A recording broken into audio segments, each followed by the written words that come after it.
Hello guys, welcome.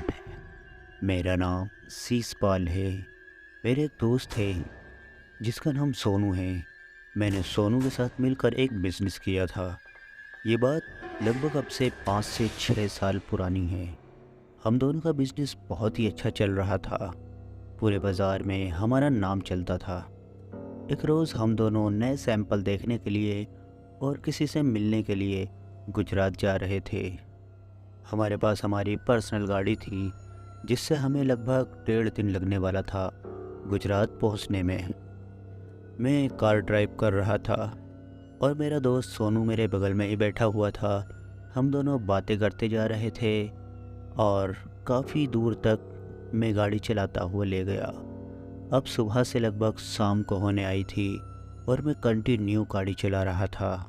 Sonu ने काफ़ी बार मुझसे कहा भी था कि तू पीछे बैठ जा और अब मैं गाड़ी चलाता हूँ, लेकिन मैंने उसको मना कर दिया। अब शाम के लगभग 8 बज चुके थे। अंधेरा काफ़ी ज़्यादा हो चुका था। हमारे पास गाड़ी में खाने पीने का सामान काफ़ी ज़्यादा था, लेकिन उन्हीं चीज़ों को खाते खाते अब हम पक चुके थे। अब हम कुछ और खाना चाहते थे। इसीलिए सोनू ने कहा, अरे शीशपाल, रास्ते में कोई ढाबा पड़े तो गाड़ी वहीं लगा लेना।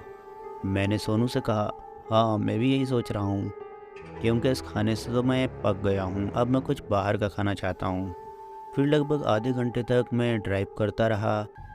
हम एक ऐसी जगह पर पहुँच गए जहाँ का रास्ता कुछ कच्चा सा था, यानी इस रास्ते पर धूल बहुत ज़्यादा उड़ रही थी और आइट साइड में बहुत ही ज़्यादा घने पेड़ थे। फिर अचानक ही सामने मुझे नज़र आया, एक जगह बहुत सारी लाइटें चल रही थी। जब हमारी गाड़ी उन लाइटों के करीब पहुंची तो मैंने देखा वो लाइट नहीं थे, बल्कि वो दिए जल रहे थे और एक बूढ़ी औरत उन दियों को जला रही थी। सोनू बोला, आज तो दिवाली भी नहीं है, फिर ये अम्मा यहाँ पर दिए क्यों जला रही हैं? वो दिए सड़क के किनारे से काफ़ी अंदर तक चल रहे थे और फिर अचानक मुझे ऐसा लगा जैसे कि अंदर कुछ और लोग भी हैं। मैंने सोनू से कहा, कहीं ये कोई ढाबा तो नहीं है? सोनू बोला, हाँ मुझे भी ये ढाबा ही लग रहा है, क्योंकि अंदर काफ़ी सारे लोग हैं। चलो हम भी चलकर देखते हैं। और मैंने गाड़ी वहीं पार्क कर दी।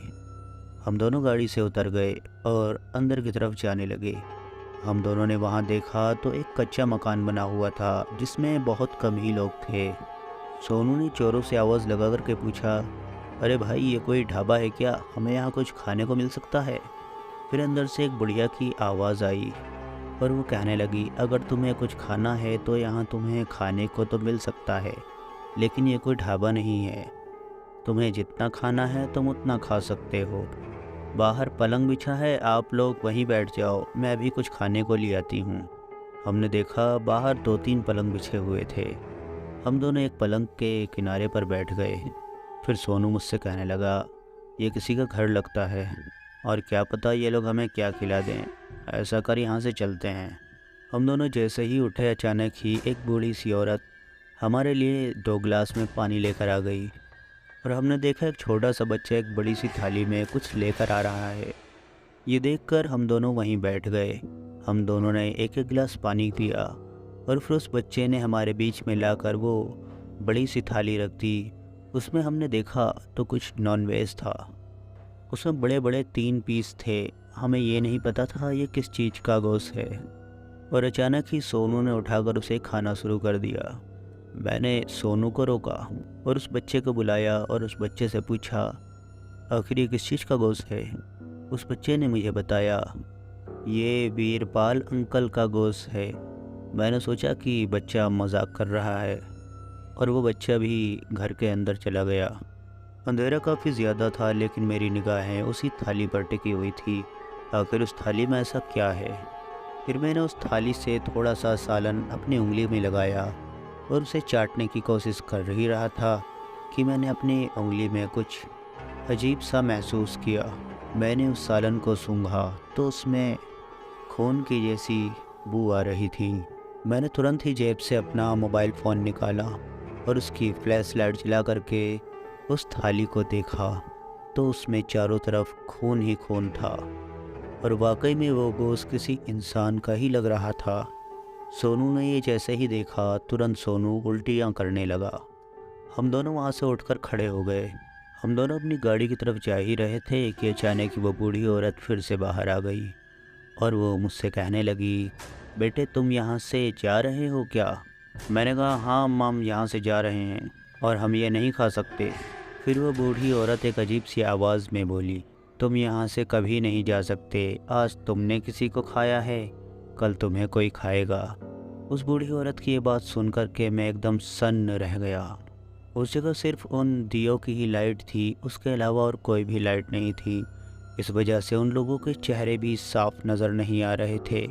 मैंने तुरंत ही अपने मोबाइल की फ्लैश लाइट जलाकर उस बूढ़ी औरत के चेहरे की तरफ अपना मोबाइल कर दिया, तो मैंने देखा उसका चेहरा तो बुरी तरीके से काला पड़ा हुआ था और देखने में वो इतनी ज़्यादा डरावनी लग रही थी कि मेरे हाथ से मेरा मोबाइल छूट गया।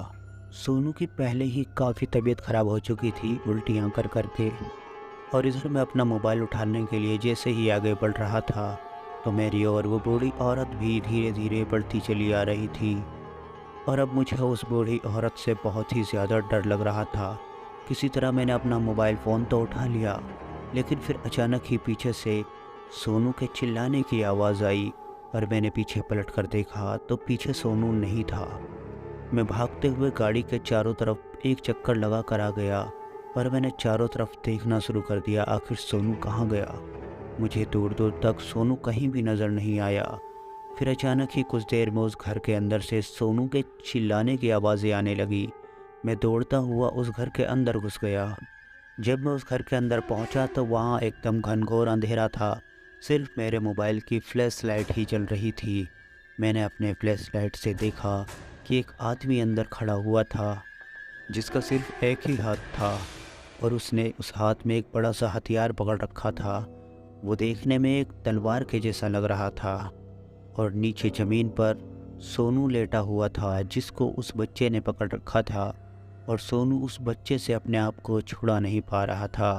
मैंने उस बच्चे के ज़ोरदार लात मारी, लेकिन उस बच्चे को तो कुछ भी हुआ ही नहीं और अचानक ही वो बच्चा उठकर मेरे ऊपर झपट पड़ा और एक ही हाथ से उसने मुझे ऐसे धक्का दिया कि मैं वहीं फर्श पर गिर गया।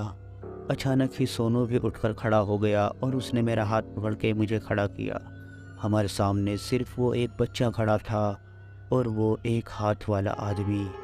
अब अचानक ही बाहर से धीरे धीरे वो बुढ़िया भी अंदर की तरफ आ गई और हम दोनों को अंदर देखकर वो बहुत ही ज़ोरों से चिल्ला करके हंसी। उसकी वो हंसी इतनी ज़्यादा डरावनी थी कि मेरे बिल्कुल होश उड़ गए। मेरा दिल जोरों से धड़कने लगा और मेरे हाथ पैर कांपने लगे। मेरे दिमाग में सिर्फ एक ही बात चल रही थी कि किसी भी तरीके से मुझे यहाँ से भागना है। अचानक ही सोनू मुझसे कहने लगा, शिशपाल चलो यहाँ से, हमें यहाँ से बाहर निकलना होगा। ये लोग इंसान नहीं है तो कोई भूत प्रेत लग रहे हैं। मैंने सोनू की बात जैसे ही सुनी, मैंने तुरंत ही उस बुढ़िया को धक्का देकर भागना शुरू कर दिया। मैं और सोनू दोनों ही गाड़ी के अंदर आ चुके थे। मैं गाड़ी स्टार्ट कर ही रहा था कि अचानक ही उस घर के अंदर से ज़ोर ज़ोर से सोनू के चिल्लाने की आवाज़ आ रही थी। मैंने सोचा सोनू तो मेरे साथ है, आखिर अंदर से सोनू की आवाज़ कैसे आ रही है।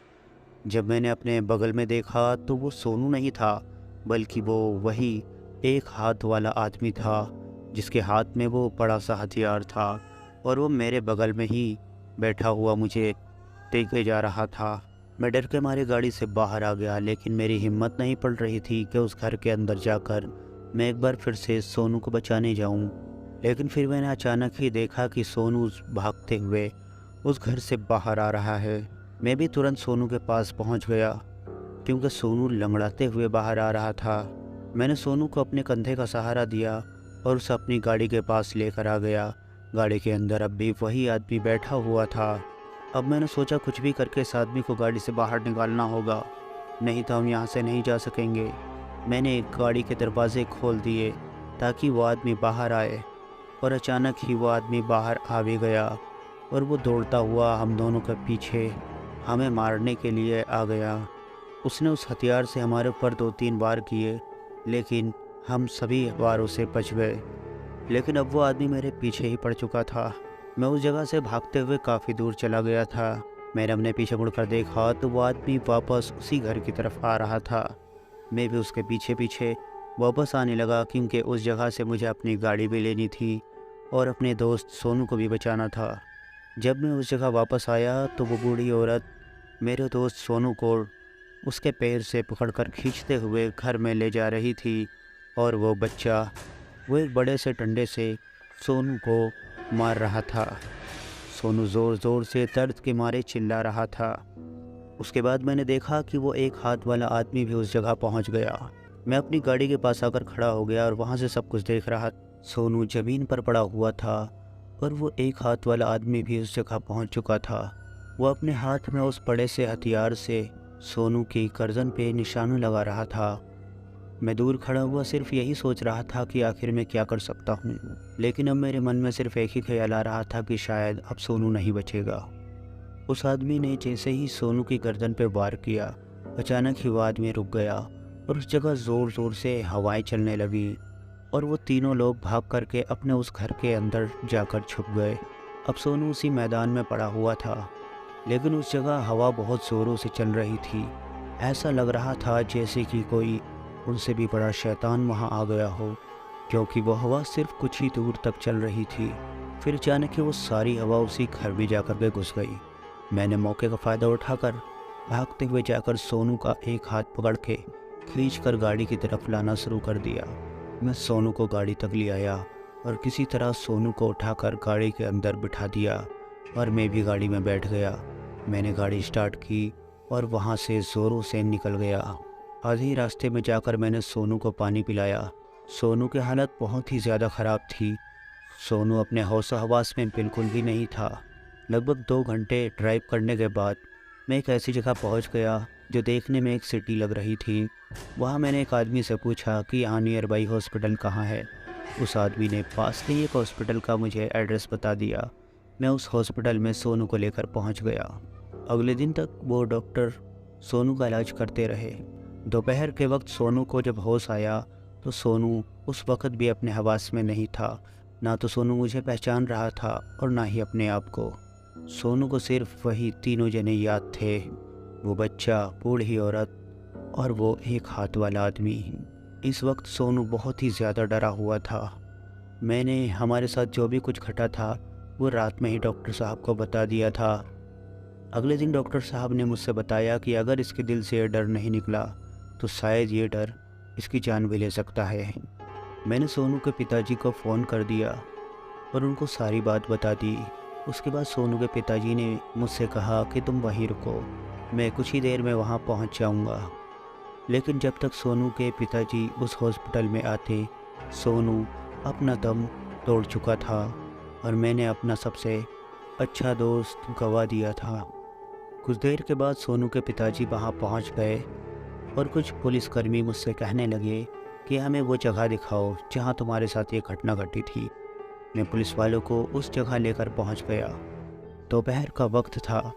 उस जगह को मैंने देखा तो अभी भी उस जगह पर वो सभी निशान मौजूद थे जो कुछ रात में हमारे साथ हुआ था।